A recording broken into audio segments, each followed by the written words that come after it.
Jammu and Kashmir.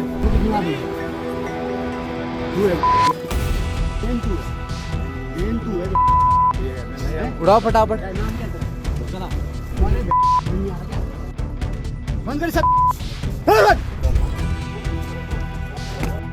बार बोलते तेरे को बंद कर। कल भी समझाया तेरे को। क्या है इसका नाम दिखाई तेरे का?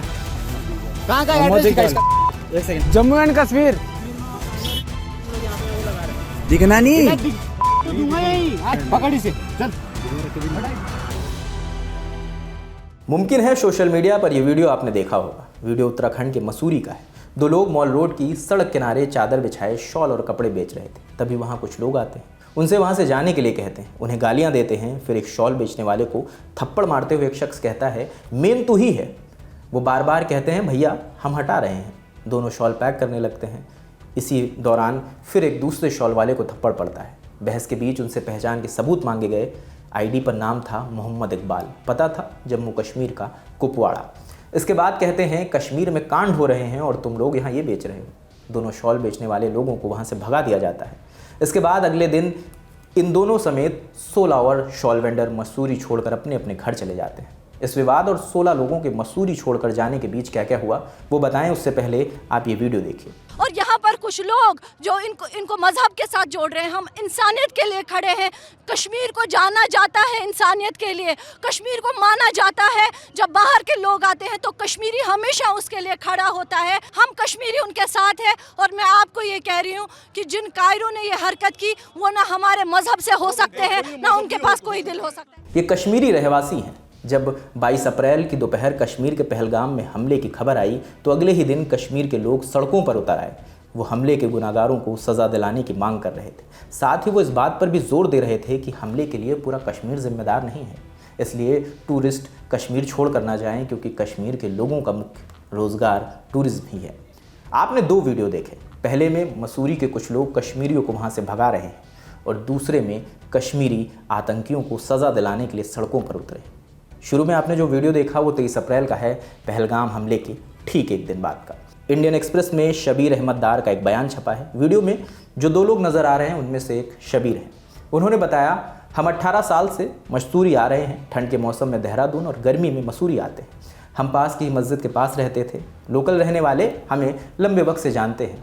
जिन्होंने हमें मारा वो भी इसी इलाके के थे। वो पहले भी हमें देख चुके थे। हमारे लिए कोई नहीं खड़ा हुआ, किसी ने आवाज़ नहीं उठाई।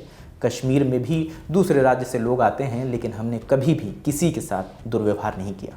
शबीर आगे बताते हैं कि उस दिन करीब रात के 11 बजे होंगे, कुछ पुलिस वाले हमारे घर आए। हमें बताया कि हमारी मदद नहीं कर सकते। पहलगाम हमले के बाद कुछ कश्मीरियों को धमकियां दी जा रही, इसलिए हमारे लिए बेहतर होगा कि हम वापस लौट जाएं। मैंने अपने भाई को घर बुलाया। उसने कश्मीर में एक सीनियर अफसर को फ़ोन मिलाया। अधिकारी ने मसूरी पुलिस से बात की। उन्होंने कहा कि अगर कुछ गलत होता है तो वो इसके लिए ज़िम्मेदार नहीं होंगे। हम और डर गए। इसके बाद हम वहाँ से चले गए। शबीर समेत 16 कश्मीरी उसी रात देहरादून आए। वहाँ से जम्मू कश्मीर के लिए बस पकड़ी और अपने अपने घर वापस लौट गए। धार ने जाते जाते कहा, हमले के दोषियों को पकड़ो, हमें नहीं। यह हमारा एकमात्र सहारा है। दार के रूममेट रहे जावेद अहमद ने इंडियन एक्सप्रेस से बात करते हुए बताया, हमें 12 लाख रुपए का सामान छोड़कर कश्मीर वापस लौटना पड़ा। हमें नहीं पता कि हम कब वापस जा सकेंगे, लेकिन हमारा सारा सामान वहीं है। हमारे पिता भी मसूरी में यही काम करने के लिए आते थे, लेकिन उन्हें कभी इन धमकियों और हमलों का सामना नहीं करना पड़ा।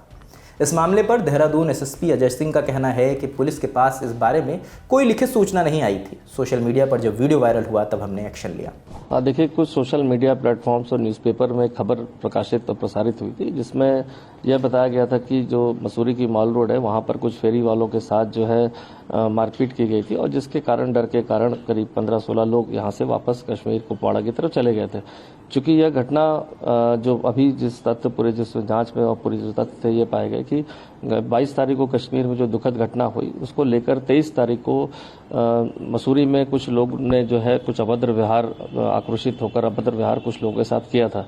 चूंकि इसकी शिकायत तत्काल पुलिस को किसी के द्वारा सूचना नहीं दी गई थी किसी पीड़ित द्वारा, लेकिन एक वीडियो जब वायरल हुआ था उसका संज्ञान लेते हुए 23 तारीख को जब वायरल होने के बाद संज्ञान लेते हुए पुलिस ने उन जो युवक थे उनको आइडेंटिफाई किया था, उनको थाने लेके आया। पूछताछ से पता चला कि वह भावुक और थोड़ा आक्रोशित हो गए थे, इस कारण उनके द्वारा ये कृत्य कर दिया गया था, जिसकी उन्होंने सभी के समक्ष माफ़ी भी मांगी और अपनी खुद भी एक बाइट जो है सभी जो युवक थे 3 उन्होंने पोस्ट भी करी अपने अपने फेसबुक पर और अन्य जगह जहां पर उन्होंने शेयर की थी और उस कृत्य की माफ़ी भी मांगी।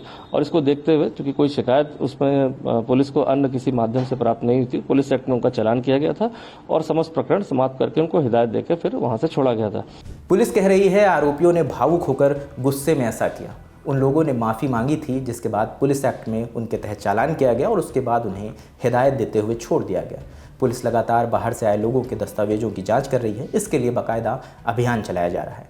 पुलिस की ओर से यह भी बताया गया कि बाहर से आए सभी लोगों से वहां से जाने के लिए नहीं कहा गया था, लेकिन जिन लोगों ने पंजीकरण नहीं कराया था या जिन्होंने पुलिस से सत्यापन नहीं कराया था वहां से चले जाने की सलाह दी गई थी। जो वीडियो में शॉल बेचने वालों से अभद्रता करते नजर आ रहे हैं उनकी पहचान सूरज सिंह, प्रदीप सिंह और अभिषेक उनियाल के तौर पर हुई है। पुलिस के मुताबिक ये तीनों बजरंग दल के सदस्य हैं। ये तो बात हुई खबर की। अब आते हैं उन सवालों पर जिनकी वजह से ये खबर बताना आपको जरूरी था। बजरंग दल के इन 3 सदस्यों को किसने अधिकार दिया कि वो किसी बाहरी राज्य से आए हुए व्यक्ति को गाली दें, उनके साथ अभद्रता करें, उन्हें शहर छोड़ने के लिए मजबूर करें?